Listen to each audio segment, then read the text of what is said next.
Hello everyone, today Half Fan continues to tell 5 stories about life. Please listen. Story 231 Alma's Dance conveys the message of self-esteem and inner strength. In a small, vibrant town nestled deep within the Andes Mountains, where the air was filled with the scent of jacaranda flowers and the rhythmic sounds of samba, lived a young girl named Alma. Alma loved music and dance more than anything. She dreamed of one day becoming the best dancer in the region, performing at colorful festivals. However, Alma did not possess the graceful physique or beautiful face of the other girls in town. Others often teased her about her slightly clumsy build and initially awkward dance steps. Their words were like small knives, piercing Alma's sensitive heart. She began to doubt herself, feeling inferior and insecure every time she saw other elegant dancers. She hid herself in dark corners, only daring to practice secretly when no one was watching.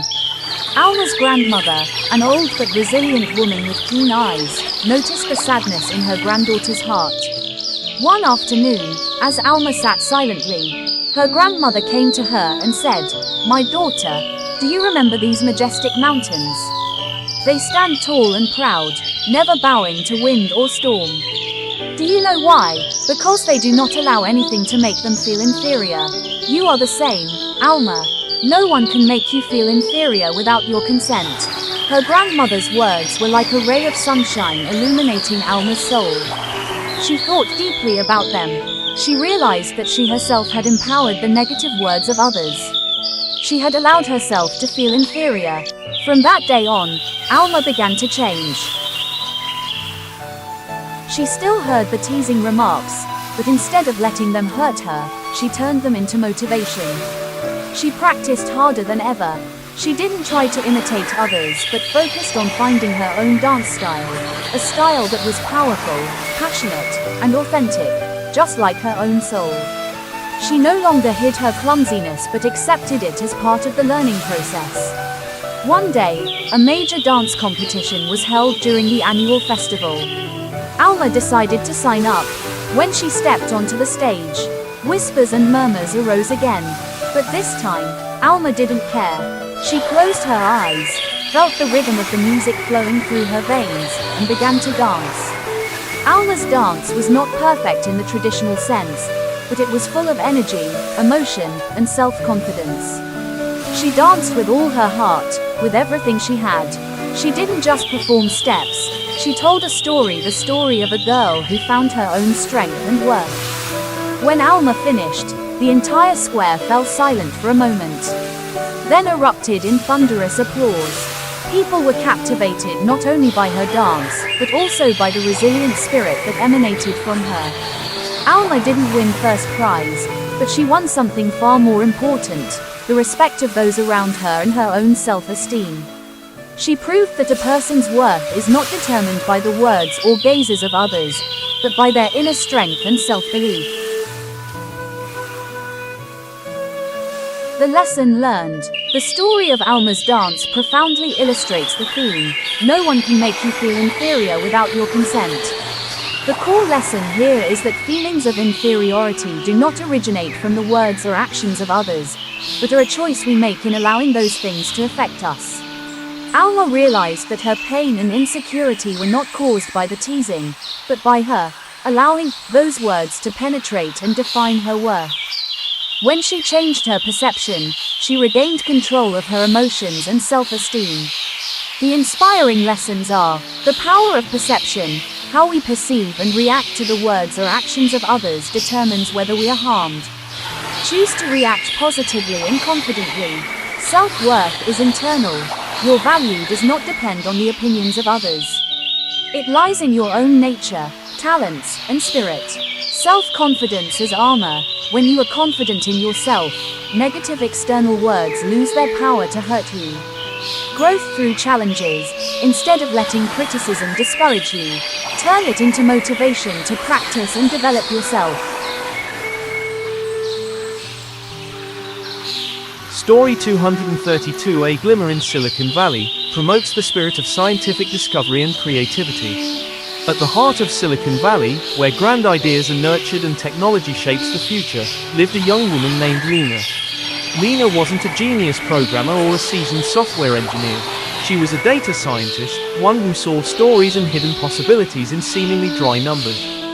While many saw data as merely a collection of information, Lena saw it as a key, a door to unlock new discoveries.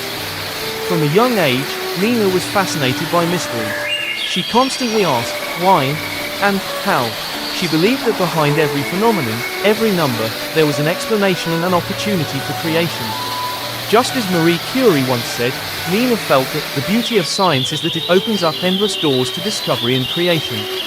Lena worked at a large tech company specializing in renewable energy solutions. The company faced a significant challenge: how to optimize solar energy usage when the weather was unpredictably variable. They had mountains of data from solar panels, weather sensors, and consumption models, but no one could find an effective solution. Engineers had tried every traditional method, yet hit a dead end. Lena's boss, a pragmatic and somewhat skeptical man, just wanted a quick, clear solution. Lena, he said, we need an algorithm that can predict accurately. Don't waste time on vague things. Lena knew she couldn't just look at the numbers in isolation. She had to see the whole picture, to see the hidden connections. She spent hours, not writing code, but exploring.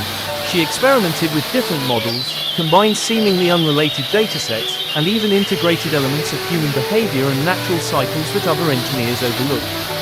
She saw relationships between wind, clouds, temperature, and even people's daily schedules and energy consumption, things invisible to the naked eye in a colossal spreadsheet. Many nights, she stayed awake, not because of pressure, but because of the exhilaration of discovery. Sometimes, she failed. This model wasn't accurate, that algorithm wasn't effective. But each failure, she saw as a door closing, simultaneously opening another, leading to a new path of exploration. Finally, Lena created a groundbreaking system. It didn't merely predict weather or energy consumption. It was a dynamic model, learning and adapting in real time, capable of forecasting the slightest environmental changes and optimizing energy distribution most efficiently. It wasn't a singular solution, but a living system, constantly discovering and creating. When Lena presented her solution, the entire conference room was stunned. It not only saved the company millions of dollars but also significantly reduced carbon emissions. Lena's boss, once skeptical, now looked at her with admiration. Lena had proven that science is not just a collection of rules or formulas. It's an endless adventure, where every answered question opens up thousands of new ones. Thousands of doors leading to uncharted territories of knowledge and unprecedented creative solutions.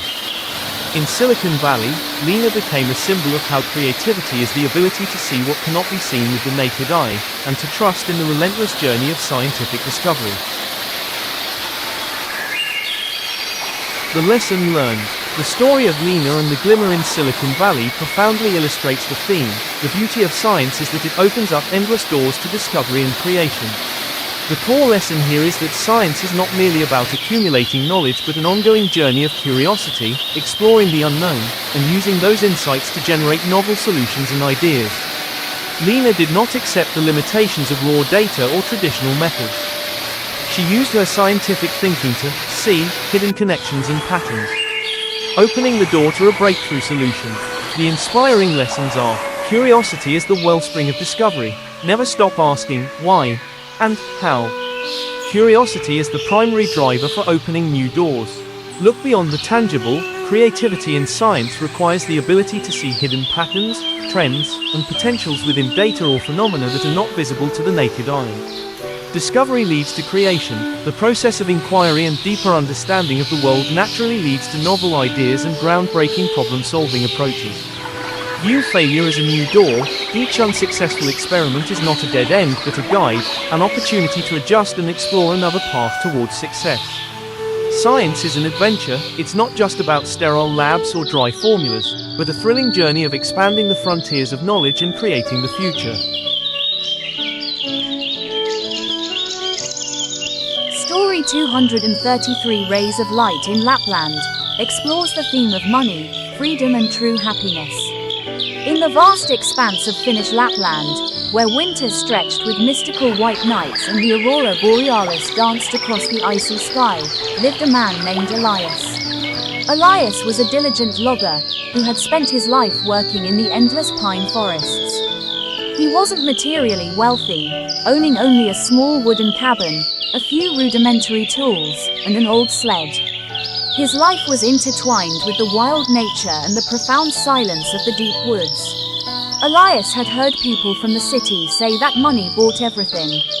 But deep in his heart, he knew there was something more important. His grandparents, Sami people who had lived for centuries in this land, had taught him that happiness was not something that could be bought. Yet, a part of Elias always longed for enough money not to worry about making a living, so he could dedicate his time to watching the aurora, listening to the howl of wolves, and wandering through the forest. He believed that money can't buy happiness, but it provides the freedom to pursue it. One day, while felling a tree, Elias stumbled upon a large, transparent amber nugget, perfectly preserving a prehistoric insect. It was an extremely rare discovery, and Elias knew it was worth a fortune. He sold the amber to a wealthy collector in Helsinki for an enormous sum, enough for him to live comfortably for the rest of his life. Now, Elias had money. He no longer had to worry about felling trees every day. He could buy anything he wanted: a new sled, warm clothes, delicious food from all over the world. Initially, he felt a great joy. He could sleep in, no longer enduring the biting cold. He bought books, maps to explore more distant lands. But as months passed, a sense of emptiness began to creep into his soul. He had everything he wanted, but the joy didn't seem to last. The new sled didn't bring joy when he rode alone. The delicious food lost its taste when he no longer felt hungry after a day of labor. He watched the aurora, but its light no longer seemed as brilliant as before. He realized that the freedom money offered didn't automatically lead to happiness. Elias began to feel lost. He missed the sound of his axe hitting the tree trunk, the fresh scent of pine resin, and the tired but satisfied feeling after a day's work. He missed conversations with fellow loggers, the songs they sang around the campfire. Money had given him freedom from work, but it had stripped away the meaning and purpose of his life. Elias decided to return to the forest. He didn't fell trees for money, but to create new paths for hikers, to build small wooden benches beside icy streams. He used a portion of his money to buy better equipment for other loggers, to help them work more safely and efficiently. He spent time teaching the village children how to read animal tracks, how to survive in the forest, and how to appreciate nature. When Elias returned to his work and community, a deep sense of peace settled over him once more. He still had money, but now money was a tool, not an end. He used his financial freedom to pursue things that brought him and others true meaning and joy. The aurora became more brilliant than ever, because he had found happiness in connection, contribution, and living a purposeful life. He had learned that money can buy freedom, but you must use that freedom to find true happiness on your journey. The lesson learned. The story of Elias and the glimmer in Lapland profoundly illustrates the theme: money can't buy happiness, but it provides the freedom to pursue it. The core lesson here is that money is not the destination of happiness, but a means that can open up choices, yet it is how we utilize those choices that determines our level of happiness. Elias gained wealth and initially thought it would bring happiness. However, he quickly realized that financial freedom without purpose or connection leads to emptiness. Only when he used his money to pursue true values, contribution, connection, meaningful exploration, did he find genuine happiness. The inspiring lessons are: happiness stems from purpose and meaning. Money can alleviate material worries, but lasting happiness only comes when we find purpose in life, contribute, and connect with our community. Money is a tool, not the goal. View money as a means to achieve higher values in life, rather than as the ultimate objective. Freedom must be used wisely. Financial freedom is wonderful, But what matters is how you use that freedom to pursue passions, learn, contribute, and build meaningful relationships. The value of connection and labor. A meaningful life is often tied to connecting with nature, people, and the joy derived from working and creating. Story 234. The Desert of Priestess Amara conveys the message of facing challenges to discover one's hidden strength. In ancient Egypt, along the majestic Nile River, where pyramids soared to the sky and gods guarded life, lived a young priestess named Amara. Amara was not the physically strongest nor the highest ranking in the temple, but she possessed a sharp intellect and a compassionate heart. She spent her life studying ancient scrolls, seeking knowledge and guidance from the deities. Amara always believed that life was a continuous flow, bringing both peaceful moments and harsh challenges. She often contemplated the teaching from the ancient scrolls: don't be afraid of challenges, for they are opportunities to discover your hidden strength. She understood that strength was not only in muscle but also in spirit and will. One year, a mysterious and devastating plague swept through the kingdom. It spread rapidly, weakening the people, and even the most senior priests could find no cure.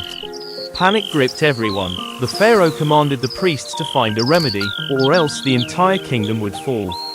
Many priests tried ancient spells, rare herbs, but no one succeeded. Amara, though young, felt an immense burden. She knew this was the greatest challenge she had ever faced, and perhaps an opportunity to discover something within herself. Instead of relying on what was known, Amara decided to venture into the vast and mysterious desert, where few dared to tread. She believed the answer might lie in places no one looked. Many discouraged her, saying the desert was too dangerous, full of evil spirits and deadly traps. But Amara did not waver. She brought a little water, a few scrolls for notes, and unwavering faith.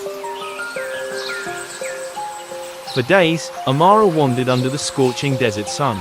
She faced fierce sandstorms, biting cold nights, and overwhelming loneliness. Sometimes, she felt exhausted, wanting to give up. But each time, she remembered the teaching: don't be afraid of challenges. She delved deep within, searching for strength she never knew she had. She learned to read the smallest tracks in the sand, how to find hidden water under rocks, and how to remain calm when facing danger. On the seventh day, when almost in despair, Amara found a small oasis, hidden among giant dunes. There, she discovered a peculiar plant, emitting a faint glow and bearing unseen emerald green flowers. By intuition and knowledge of herbs, Amara knew this was her hope. She carefully collected the flowers and brought them back to the temple. When Amara returned, the other priests looked at her with surprise and skepticism. They didn't believe a plant from the desert could be the solution. But the pharaoh, with faith in Amara's courage, allowed her to try. Amara processed the flowers into a medicine. A miracle occurred. The plague began to recede, and gradually, the people of Egypt were cured. Amara not only saved the kingdom but also became a legend. She proved that hidden strength is not always obvious. It is often discovered in the most challenging moments. Crossing the desert was not just a physical journey, it was an internal journey where she found resilience, wisdom, and courage she never knew she possessed. The name of Priestess Amara was carved in stone, forever a testament to facing challenges is the path to discovering one's true strength. The lesson learned. The story of Priestess Amara and the desert deeply illustrates the theme: don't be afraid of challenges, but they are opportunities to discover your hidden strength. The main lesson here is that challenges and difficulties in life are not something to be avoided, but valuable opportunities for us to overcome our limits and realize capabilities we never knew we possessed. Amara did not shy away when faced with the plague and the dangers of the desert. She embraced the challenge, bravely stepped into the unknown, and it was precisely during that arduous journey that she discovered the wisdom, resilience, and courage she hadn't recognized before. The inspiring lessons are: challenges are catalysts for growth. Just as metal is forged in fire to become stronger, people also become more robust and capable when they overcome difficulties. Hidden strength lies within you. Don't underestimate yourself. We often have more abilities than we realize, and those abilities often manifest only when we are pushed to overcome. Comfort zones limit potential. To fully explore our potential, we need to step out of our comfort zones, facing discomfort and uncertainty. Self-belief. Even when those around you are skeptical, believe in your own ability to overcome and find solutions. Story 235. The Dance of Flamenco Shoes promotes creativity as a form of self-expression and value creation. In the vibrant Triana district of Seville, Spain, where cobblestone streets echoed with the strumming of guitars and the passionate tap of flamenco shoes, lived a shoemaker named Ricardo. Ricardo was not just a craftsman, he was an artist. He believed that every pair of shoes, especially flamenco shoes, possessed a soul waiting to be awakened. Ricardo didn't get rich from his craft. His shop was small, hidden in an alley, but the most renowned dancers of Seville sought him out.